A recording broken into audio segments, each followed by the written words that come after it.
Hi, everybody. Welcome back to another episode of the Always Connected podcast. I like to change things up a bit. We have a format usually each week where I choose a topic and we discuss it for a little while. Then I bring in some of you live to ask questions about the topic and I'll connect with spirit. But this week, we're doing things a little differently. Why? Because I became very aware that I was off balance, and it was probably because I haven't had a break since last July. So I said to my husband, we're going to take it easy. And for about 6 days, I have given myself no meetings, no readings, no interviews. Just this quick moment here to record a welcome to you to a special podcast curated by my content curator, Christy Majors, who's gone back through my monthly connection webinars and chosen some of the most interesting questions and answers from you, our Awake and Wake community, that I answered with the help of my guide, Sanaya. So there's a real mix of questions. I know you'll love the energy in the answers. Hopefully it'll answer some of the questions you may have. In the meantime, I didn't want to let down all of you who join me usually when we show these podcasts every Sunday at noon Eastern. And so if that appeals to you, just join in the live chat every Sunday. No matter whether the show's live or pre-recorded like this one, you can join a live community of kindred spirits sharing the love. So whether or not you're viewing this live, I hope you'll enjoy the Q&As, and I hope you'll enjoy the chat off to the side. I'll be back next week with a live program, and I look forward to just being with all of you. In the meantime, just notice how important it is to take care of yourself as well. And if you need a break, I hope you can carve out some time to do that. For now, enjoy the program, and I'll see you next week. Okay, I'm ready, and I have also asked my guides to help direct me, and Sanaya helped direct me. Great. So where I would like to start is with a connection question. This one's from Angela. How do we discern between an inner voice of a guide, perhaps giving you a warning, and your own anxious thoughts?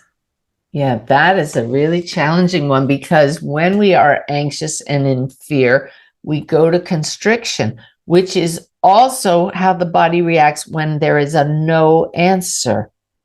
So this is where a daily practice of sitting in peace, the sip of the divine, or a daily practice of meditation allows you to quickly relax the body, release your fears, and get to that state of pure being where you can now discern a true yes or no, having set your fear aside. Now, how do you know if your guides are putting the thought in your mind? Well, you ask them specifically, give me guidance on whatever the issue is, and hopefully you can come up with a question that will give you a yes or no answer, like, do you advise me to take this step forward? And now you drop into that neutral place of just pure being, that state of peace, and you notice how the body reacts. Does it stay peaceful or does it constrict? But you can also ask your guides to give you a symbol. Let me ask. Yep, they said I can do it. I didn't want to tell you what my symbols are in case you take them on as yours, but the guides say, what difference, as long as you get a symbol. I recommend you ask your guide, show me what yes is. Mine is instantly seeing a thumbs up. That's my yes. And then ask your guide, show me what no is. I see this. It's not thumbs down. It's this. So in a reading, anytime I want to ask for a quick yes or no, I get the two symbols. But this is a way to use your guides to give you an answer. Now, how do you know it's not just you making that up? You do this over and over. You do this over time, and you come to feel the difference between your own fear and then getting an absolute no from spirit or a yes. This comes with practice and acting on it and seeing how things turn out. That's awesome. And practice is the key. You started out by saying, make sure you're doing it every day. You're doing your sip of the divine. And I have found when I get away from it for a few days in a row, then my anxiety comes in. So, Yeah, I really appreciate you talking about just do it every day. Keep Yeah, on it. life has a way of really taking over. And on that cruise, Stephanie volunteered to say, "Do you want me to go into the archives and pull up a rerun of the Daily Way, or do you want to send it to me and let me post the messages every day?" And I said, "No, more than ever on this cruise, I need to stay connected with my guides, and I got the daily message every morning. It's sacred time, that meditation. It keeps us anchored in our connection with spirit. Please make it a commitment." I just read another spiritual teacher last night, Rabbi Rami Shapiro. He said, and so I'll quote him, he said, "Most people are just lazy." I thought, well, it's kind of like the human way, right? Given the chance. So make a commitment. What do you want to achieve? Do you want to connect with your loved ones across the veil? It takes work, it takes commitment. And so if you really want to discern a yes and a no, get to know that place of peace, so you have that place to judge relative to peace what you're sensing. And I'm just proud of Stephanie because you've had some great breakthroughs with your daughter across the veil because you're committed to the practice. Yeah, very much. Thank you. Thanks for the reminder. All right, here's one from Anonymous. Since my awakening, I feel almost continuously like I'm buzzing with a really strong vibration inside. Sometimes it's so powerful I can't even fall asleep. I've been told I should ground, but I don't mind the feeling. But can you tell us what this is exactly? Oh, it's definitely you're sensing the higher energy that's coursing through you. You're more aware and alert of sensations, but those will in time level out as you adjust to it. We are just like if you smell a perfume, after a while the perfume doesn't go away, but you no longer smell it because you're so used to it. Or noise, you move to the city, you hear all that noise at first and you can't sleep, and then it just doesn't bother you anymore. Same with the higher vibration, and you'll probably just settle into that new vibe for a while. And then because the path is ever onward, ever upward, like a spiral, then you'll have another upgrade.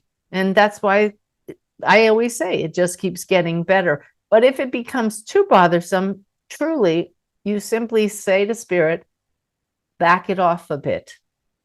And you can, with intention, sedate each of your chakras. Just bring them in a little bit. I do that after this evening. I'll do it for sure after presentations and workshops. Stephanie was with me in Marin County 2 weeks ago when at the Expand conference in California, and I said, I got to go bring my chakras back in. In fact, everybody in the room had to. It was buzzing so high with the energy.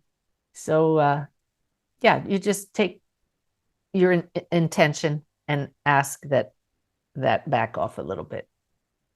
But enjoy it if it's not bothersome. I love the buzz. Very cool.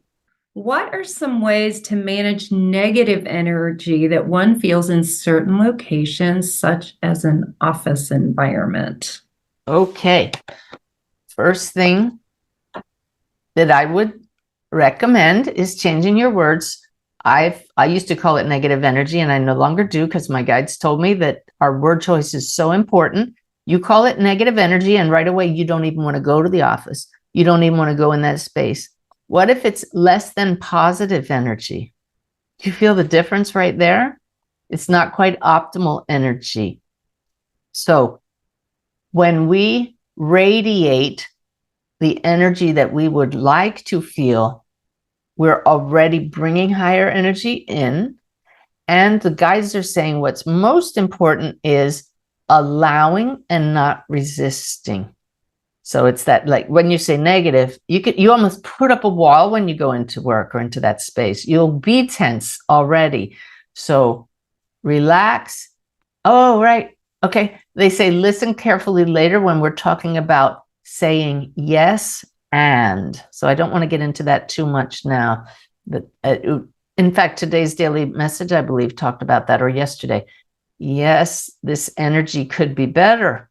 And I'm going to at least radiate love. Or, yes, this energy could be better and it's not changing. So I am going to put out to spirit the request for a new opportunity. right? You're not ever stuck in anything. We actually all co-create the experiences we find ourselves in. And so you could look at, why am I here? This is an opportunity right here. And it may end up different than you expected. It may be time to move. If you think you're stuck, then ask Spirit to show you how to, they're saying, ameliorate that. So I know that's the guide speaking. All right. But it's really, okay, right. The guides are saying a matter of shifting to your guide's point of view, seeing the bigger picture. What are you missing in the interactions? Why are the other people so miserable? And how can you counteract that with your thoughts? Speaking of angels, here's an anonymous question. Can a person who crossed the veil become an angel? Is there a number or an unlimited amount of angels, and what do they do differently from regular spirit? Ooh, the guides are saying that most angels have not had incarnations as human. They have more dominion. They're using the word over not just people, but animals and plants and the whole vibration here on the planet. They're here to help all of us. And so they're not as closely focused on just the humans. Humans go around so many times learning mastery, right? Mastery of our emotions, and but again, not to be perfect, not to be perfect, for the joy of realizing that when we get surrendered, when we are surrendered to the flow, that leads to more mastery. But they showed me just now that the next step really for us after this life, once we've really mastered it and say, really don't need to go back, we actually want to come back when we don't get it right. I hear so many people say, I'm never going back, but we want to after we get across the veil. The next step would be spirit guides. And we could spend a long time being a spirit guides. And I do believe I have a video, we can put it in the email stuff, about what the afterlife is like and the various levels. Yeah. But Yes. basically, angels are a different species, if you want to use that word. This one is from Anonymous about astral projection. And they're wondering, can you explain the difference between an out-of-body experience like an astral projection and the expanded states of awareness in terms of the soul and consciousness? Okay. Astral projection gives us this image that our soul or our energetic being just leaves the body completely and goes traveling around. That is an adventure in consciousness that we have in awareness. It can appear that we're leaving the body, but the body is still embodying the higher self. The soul doesn't leave the body except at the time of death. So we do experience different realities, and they call it astral because the astral realm is the next level we go to when we actually die. Those experiences happen when we're in expanded states of consciousness. We lose our grip on the story and we open up to the fact that we are not only human and we're not stuck in these bodies.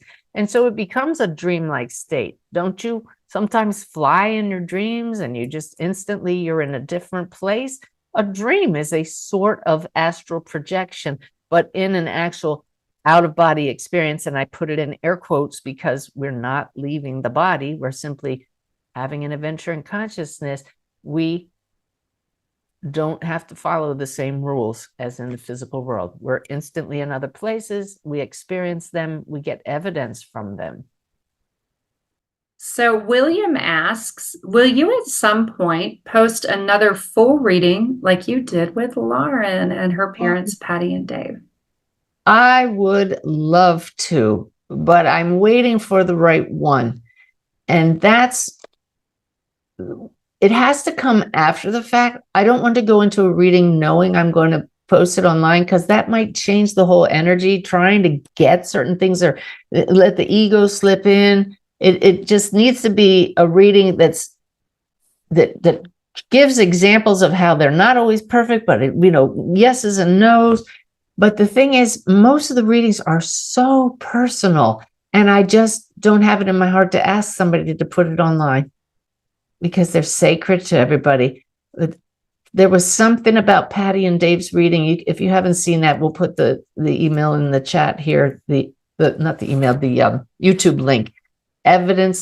Actual evidence of the afterlife is the name of the video. And I'm so grateful to Patty and Dave, that reading was just about 1 year ago right now.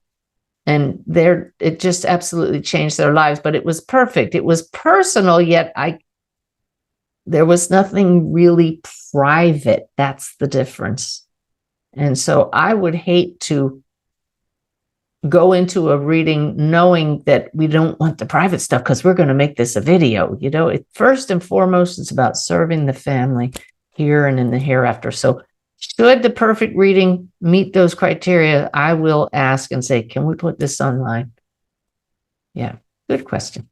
This is from Scarlett. You talked about being disconnected from our story. Can we be distracted by our stories? Oh, that's why we have to learn to surf. We're constantly distracted by our stories. We get caught up in the story. We think we are our stories. We get caught in the drama. And this is why the number one question that I get in interviews these days is people want to know, how do we deal with the chaos in the world right now? There has never been a time in the world when we don't have chaos. Certainly, there's a lot of political chaos going on now, but there's always chaos of some sort. And knowing that it's always here, when we can live, as I said, surrendered to the flow. It's not surrendering to the flow. That's an action. There's nothing to do, but be surrendered to the flow. Now we can say, all right, I'm going to be aware. I'm going to observe the drama and make a choice. Do I get caught up in it, or do I say, this too shall pass? Is there something I can do to make things better? If not, I'm not going to let it swamp me. Do you think people with mild cognitive impairment / beginning dementia would have an easier time connecting with spirit than those with the clear working mind? Wow, what a great question. And I just have to say, everybody, doesn't she look gorgeous with that pink sweater and the matching glasses? And her mother just passed last month. That's her mother's sweater. Isn't that beautiful? Nice energy. Real feminine energy. So let's see. Mild cognitive impairment have an easier time connecting? Let me ask spirit. Okay. Oh, how interesting. They say that it is going to differ from person to person because what makes the connection possible is the baseline energy field to begin with. So are there dense blockages in the person's energy field and then they have impairment? They're not going to be able to connect well anyway. Is their energy field wide open? Are they actively communicating now? What is impairment, they say, but different wiring of the neural pathways. So it could go either way. All right. It could open the pathway for some people because the brain really filters out consciousness. So it could open the connection, but in other cases, it could dim it. So they said, watch and see, wait and see.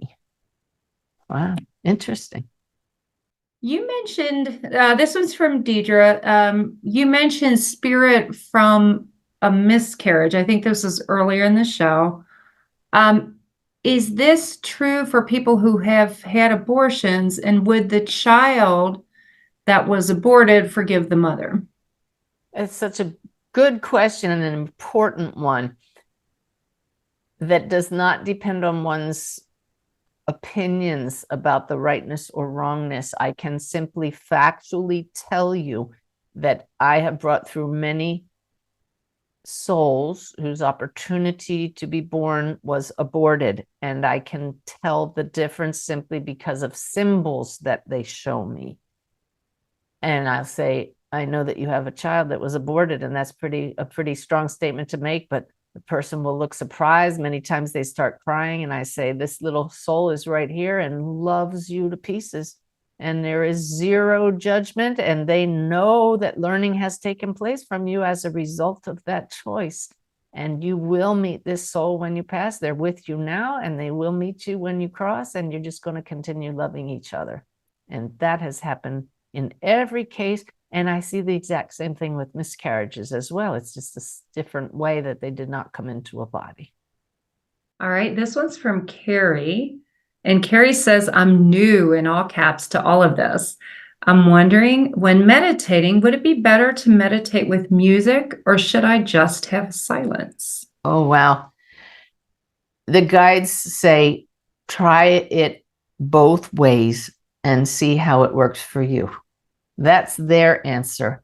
I will tell you that occasionally I meditate without music and my mind wanders like crazy. I really like using music to meditate. It helps me to, I feel there's an emotion to the music. So choose your music carefully. I would absolutely recommend choosing music that goes on for at least 20 minutes without changing songs, because that can distract you. I listen to hemisync music that has binaural beats in it, which aids you in dropping into a more expanded state easier.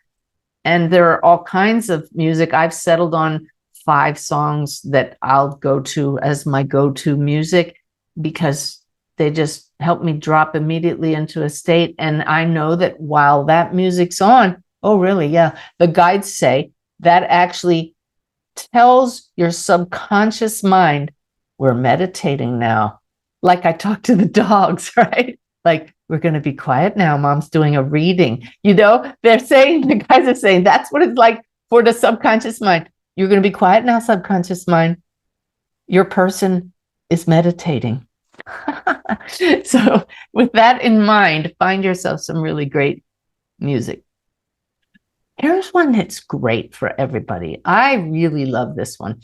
Frederick Delarue he channels beautiful music, and it's Frederic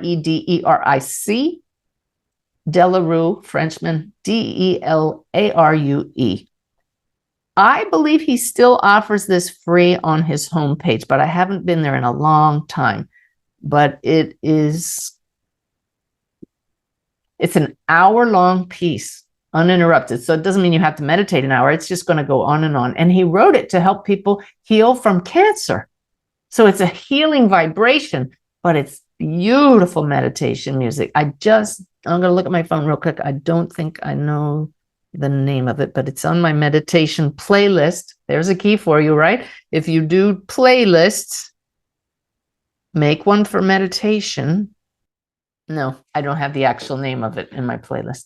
When I downloaded it, it came up with a weird name. So anyway, hopefully you can find it. It used to be the top left one on his page. I'll try to find it and we'll put it in the email that goes out. Stephanie, if you help me remember, I'll get a link to that. But that's just one of, limitless songs. But try the music for the reasons stated, and I believe that will help all of you. Frederick Delarue. Is mental illness, bipolar, or other neurodivergencies like autism and schizophrenia a rerouting of spirit that complicates things, or are these conditions something else? I'm not at all an expert in this, and I can ask the guides for this, but it's beautiful that the documentary Wolf's Message touches on 3 themes: the afterlife, taking away our fear of death by knowing there is an afterlife. But the third theme is what really is mental illness. Wolf was the most powerful soul I had brought through at the point when I did the reading for Mike and Beth, who was in physical form. By the way, Mike and Beth, I'll get you the copy of the film as soon as I can, right? We're having trouble with the file. I know they haven't seen it yet, so the final version, we'll get it to you. But as we bring out in the documentary, he was diagnosed schizophrenic. When he told me that in the reading and his parents confirmed he was diagnosed that way, he didn't say he had it. He was diagnosed because of certain behaviors. I asked him, I said, what's up? You're so powerful. I'm stuttering and shaking from your beautiful energy. And you were the pure expression of love to those who knew you. And he said to me, It was very busy in here. I was in two worlds at once, and I couldn't shut it off. And his dad said, you'll hear the actual recording of that reading on in the film. His dad said, he always said that. It was very busy in here. And we have a picture in the film and on the website, willsmessage.com, of him doing exactly that. So what this film shows us is that who's to say that what we label mental illness is an opening of the filters in the brain so that certain people are picking up on frequencies that are here that most people don't perceive. And that can get pretty chaotic. Imagine if you suddenly were aware of all the cell phone conversations that you know are in the ether right here, right now, and all the TV channels. And if you've been watching or listening to the telepathy tape recordings, you'll understand how autistic children and adults are now showing us that they are picking up on telepathic conversations. They are tuning into much more than we can, the way our brains are wired. So I don't know that it's a rerouting of the life force. No, the guide said it is an influx to the point that does not allow certain people to operate at a level that you call normal. In the book Wolf's Message, or in my presentation, Heart Gifts, I tell the story about a woman who asked the sleeping prophet, Edgar Cayce, Mr. Cayce, am I mentally ill? And he said, Madam, everyone is slightly mentally ill to someone else. I love that answer. It's all relative, but we have this bell curve for almost everything in life, right? So everybody here in the middle sections, we call that normal, because our brains are programmed to allow in just enough of these frequencies that we're all exposed to that are here, but many we can't perceive, just enough to function well within our stories. But there are some at the extremes that can't function because it's too much or not enough. And a medium is someone that has just opened up the filter a little more than most and can tune into those frequencies. And a lot of people say to me, I'm getting too much. The spirit's around all the time, because they've really opened up. And that's when you say, back it off. I need to function here. That's a long answer, but hopefully helpful. Here's another pet one from Jill. Can pets become a spirit guide? I lost my beloved 17-year-old Jack last year and feel many signs that he is my protector. I would say, as Mavis Patilla puts it, our loved ones don't so much become guides as inspirers and companions from across the veil. A true spirit guide has a task and it's going to be at your side all the time. But that's what our pets do also, don't they? So let me just check with spirit here. They're saying that our pets are guiding us more than we know. It's an energy that's with us, that uplifts us, and they love when we notice their signs. So not specifically spirit guides as spirit companions, just like they are to us in this life when they're in physical form. Can you please ask Sanaya about guidance on using the star tetrahedron as a soul vehicle? And this is from Margot, and there was another person that asked something very similar. Okay, I'm digging around in my drawers trying to see if I have a star tetrahedron here, and I don't, not at hand. The star tetrahedron is like a three-dimensional Star of David. It's called the Merkabah, which means your light body chariot. And it's probably coming up because I talked about it and showed a picture of it in my Archangel Michael video. So you can watch that one and see how I talk about meditating with it. Stephanie, just repeat the last part of the question there, because I was so busy looking for mine. I want to make sure I got it right. Yes. Can you please ask Sanaya about guidance and instruction on the star tetrahedron as a soul vehicle? Yeah, a soul vehicle. Okay. understand that your soul doesn't go anywhere. Your soul is consciousness that has experiences that may appear like you're moving, but in your dreams, are you going somewhere? No, you're acting out, you're experiencing what's happening in your dream without literally going anywhere. Now we're coming back to this experience thing again. We may look like we're going somewhere here. It's experiences in our soul's consciousness. Wow. Like frames in a movie, looks like it's moving, but it's just now moments, one after another. So yes, you could call it your light body vehicle, the Merkaba, but you don't really travel somewhere with it. You experience adventures, which is like going somewhere in consciousness. So you imagine this vehicle around you, around your energy field. The soul is much bigger than our actual human energy field. But you imagine that the points of the star tetrahedron around you, may have to look at a picture a few times to do it, and then make it bigger and ask Spirit to take you on a trip, to have an adventure while your eyes are closed. But use my bless me method to get in a really deep state of consciousness.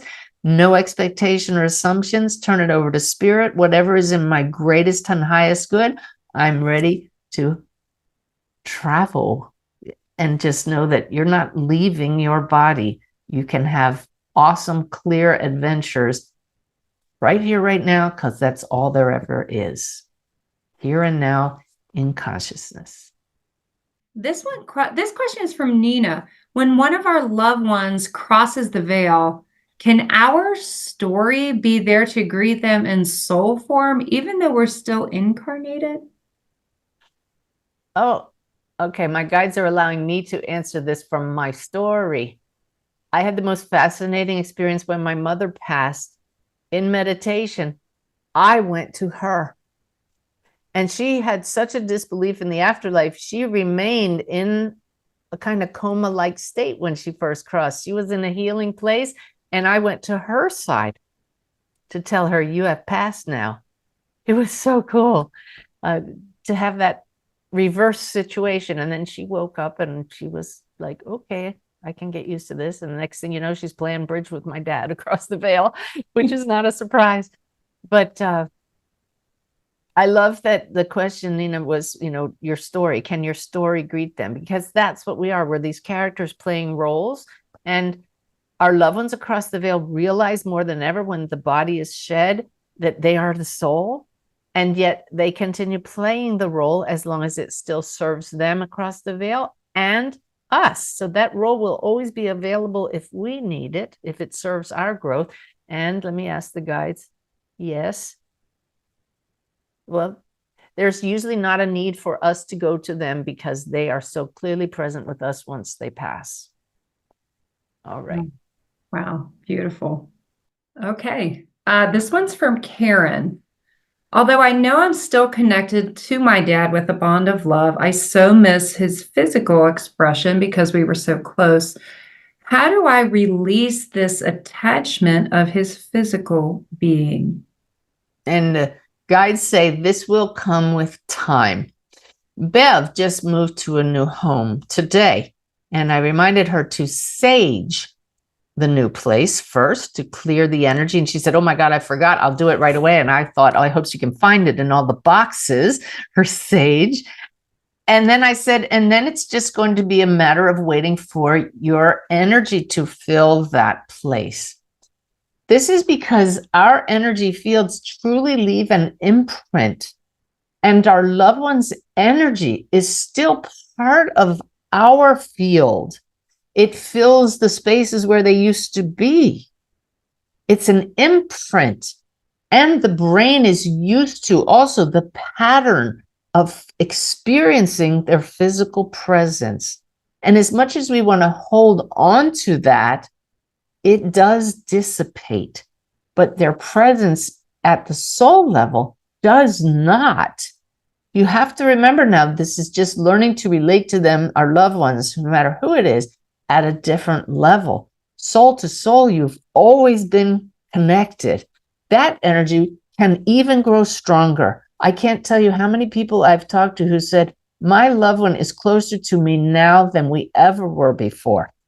And they're around me so much more now than they ever were before. Of course, we would love to wrap our arms around them and to have a face-to-face, clear as a bell, Sprint network connection with our loved ones. That's absolutely normal to want that. But we also, what's the word, Spirit? We recognize and don't resist the fact that we can't have that back. The resistance causes suffering. So we can say, I would prefer they're here, but I understand they're not. But I understand now I'm still feeling that energetic vibration. You can't hold on to it, but it will over time lessen. And then the soul awareness increases to take its place. So I hope that helps, that it's just a matter of time and shifting the energy. When you move into a new house, which is why I use Bev's example, at first everything feels a little off, doesn't it? But after a few weeks, it's home. That's because your energy and the actual energy of the rooms becomes an energetic match. And then your energy is imprinted there, which is why when somebody moves in after you, they're going to want a sage, because not that we're bad or the people who came before us are bad. It's different. It's not our energy. So we go back to ground zero, clear it all out with sage, or even clapping or ringing bells to clear the energy. It's the intention that does it. I remember we've moved so many times with the Navy, but moved into a new house once. And I said, we heard about the previous occupants. And I said to Ty, I am saging every room in this house before a single stick of furniture comes in. And he, the Navy captain, he's like, go for it, Suzanne. You got the big sage? Do I have that one here? Look at this guy. This is the heavy duty cleaner right there. And he was with me as we went around from room to room to room, and there was never a problem. And I will just say, we'll take us a few more questions. I met a couple once. We went to their house for a party, first time at their house. And we walked up and I was laughing. I said to them, we know the people who lived in your house before you. We used to come to parties here. We've been in your house. And they said, oh, cool. And I said, boy, they had the nastiest divorce. That's why they moved. And they looked at each other and they said, they'd only been in the house a month. They said, we have been at each other's throats all month and it's just not like us. And I said, they cleared the house and back to lovey-dovey again. It may sound ridiculous to some of you who are new to this. It may sound crazy, but I've learned open mind, open heart, be willing to play as long as it's not harmful. And doing little rituals to clear the energy, no matter what it is. If it makes a difference, if it's a placebo, does it matter? Did it work? That's the bottom line. That I got off topic there, but I know I answered the other question. So Jeannie's husband was, when he had passed, he was a firm believer that once you're dead, lights out, it's over. And right before he passed, he said, I'm curious about what happens next. She wondered, have you, Suzanne, ever had a reading where someone on the spirit side admitted they were wrong when they were alive and thought this life was all there is? Often, yes. And I see this symbol, and that means my eyes have been opened across the veil. I was wrong. And that in itself always proves to be evidential, because I'll say, I know from what your loved one is showing me that they had no belief in the afterlife. And they say, oh no, because when they do that, that's the big change sign. And I can tell you, my dad was one of those. And he gave me the most astounding evidence when he came through, irrefutable evidence. It was Dad, things that I didn't know that my mother could validate. And he was just kind of gobsmacked that he was still here. It was going to be, in his mind, the big black curtain comes down. And I just looked at him before he passed and I said, Dad, we're going to have a talk. Once you're over there, you're going to see. But for now, that's fine. You go ahead and believe that. Anonymous asks, what advice do you have to those who were taught to forget the painful stories of our past? I don't like to give advice, and the guides don't either. I can simply say that when we don't look at something that is off balance in us, that is not balancing, I'm not talking about mentally off balance. I'm not allowing us to balance the normal energy flow. And I always go like this because we have what we identify as feminine yin energy coming upward, masculine yang energy going downward. And this flow is what keeps us in balance. When we don't acknowledge a dense area of energy that's collected within us from some trauma in the past, it tries to be released. And if we don't let it flow out and release it ourselves, if we push it back down, it's like putting a lid on a simmering pot. And eventually it'll boil over. And you know when you have something like that in you, a dense area where, like a stone in a stream, where the energy is not flowing well because it's going around that dense energy, when you know you have some of that, when something triggers you regularly. I go back in the archives of these monthly connections. I used to be massively triggered just by a look on my husband's face, and it came from the look on my mother's face, and I didn't realize it.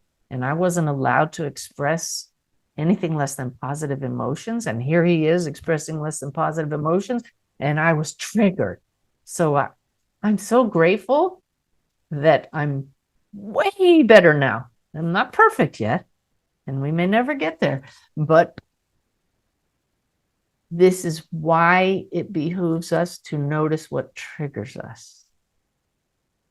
I believe, I don't know if I'll get to it or not tonight, a little review of one of my methods that helps us clear that out. It's called the no fault method to clear triggers. It's in the book, The Awakened Way, and it's fantastic for releasing, for taking the lid off to safely allow us to let those things out. I will tell you that when I first met Brenda Baker, who was my mediumship guide for a long time, my dear friend across the veil now, Spirit had me channel a message for her. Very unusual to do that. Just spontaneously, I'm supposed to give you a message. And I put it on a tape recorder.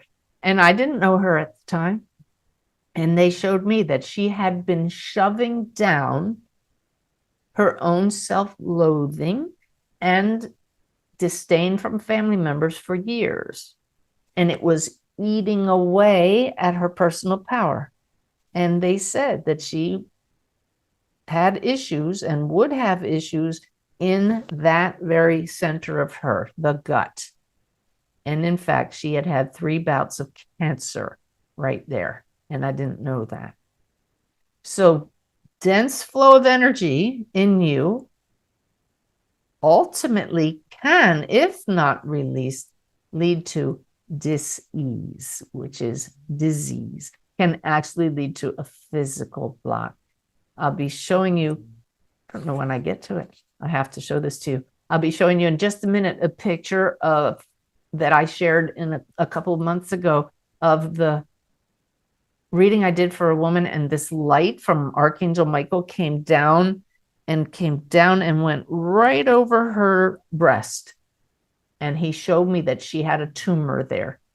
And it came out in the reading, a lack of nurturing and love, which the breast is a wonderful symbol of that, from a mother's love, nurturing the child by breastfeeding. And it was exactly correct. She had a breast tumor there.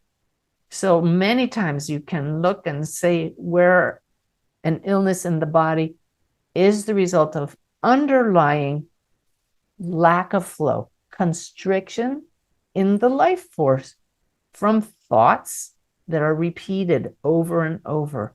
And guides want me to make very clear, but not always.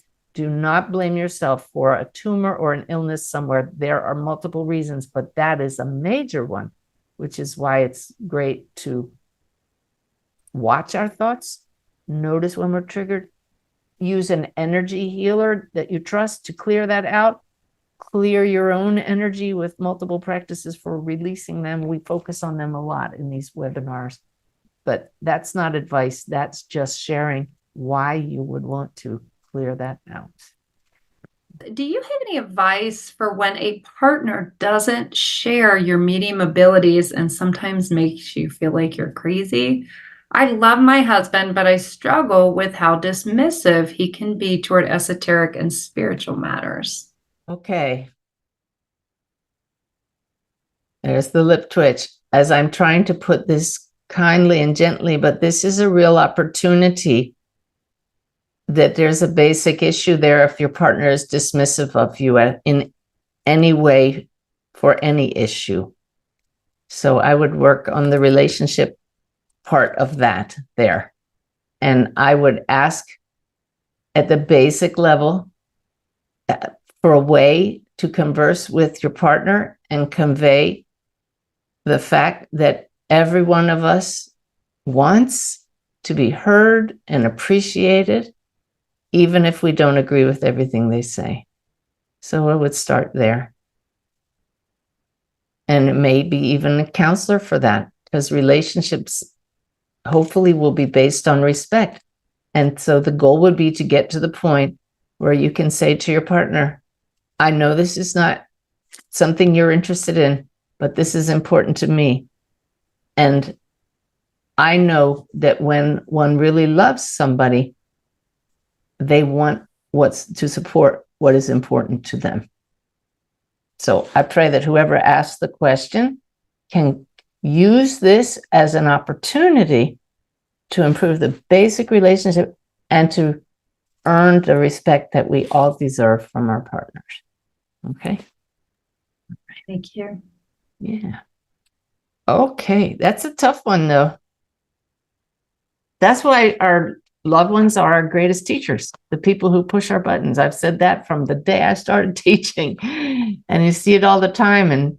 And so I'm saying, don't change your partner, change yourself. Stand up for yourself with love and send love in all that you do. If you get defensive, you're coming from the human side. That goes back to the human spirit dial.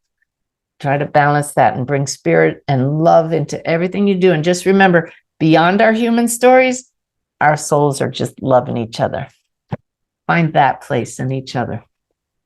This person wanted to know about the documentary. Did you feel Wolf's presence during the filming of the documentary?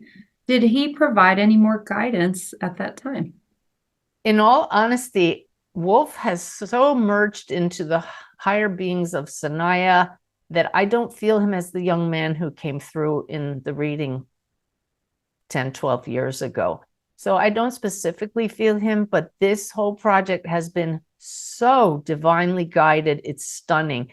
Most definitely by Jim Spruill, the director's son, Dakota, my Susan. And I know Wolf's part of that, but I don't feel him as a separate being. I'm curious to know what Mike, his dad, and Beth, his stepmom, have felt throughout this. But we all, every day, we reach out and we celebrate together the beauty of how this is flowing. I've never had a project come together so easily, so beautifully, with so much potential to heal. I have 5 or 6 questions. This is interesting. They're all so interesting, just amazing. This is regarding, several people have asked about left brain, and the general tendency, or the general question seems to be, do we left brain people have difficult adjustment with spirits, more difficult than a right brained? My left brain wants to push the pace way too fast, trying to control, skipping important steps, etc., and letting spirit take the wheel. What can you what can you tell us to help us left brain people chill out a little bit? Oh, this is the best advice I ever learned about that came from a human source. That was Dr. Marjorie Woolacott, a neuroscientist, who showed me that the benefit of meditation is that it dampens left brain activity and activates right brain activity. And that's why it's so important to do some kind of practice like the 3 minutes, that's all, 3 minutes a day, sip of the divine practice, that brings the two into balance. the guides just reminded me, use my HemiSync recordings. You can find them under the resources tab on my website, HemiSync. That puts in binaural beats into the music, which automatically, under the radar of your conscious mind, brings the left brain into a coherent state, brings them into balance. I use them every day and have done so for over 15 years. And this results in greater peace throughout the day. And again, dampening that left brain, bringing the right brain flow, intuitive, sensitive nature online, and you notice a difference. So set the intention to be more balanced and use tools like sitting quietly and observing your thoughts. That's creating space. That's allowing that coherence. And use binaural beats in your music, which it's minor programmed that way. And these aid tremendously. So that was an excellent one to end with today for the Q&A section. I love all of you. I love my guides. I'm so grateful all of you were able to join us. Check out my website for coming events. I would love to meet you in person somewhere or online again, but please continue living the awakened way as much as you can. It's just a beautiful way to be consciously connected, divinely guided every moment. It's possible. That's what I want for all of us. I love you all so much. Thank you for joining us. Thank you to my wonderful team of human helpers. And we'll see you here next time. Good night.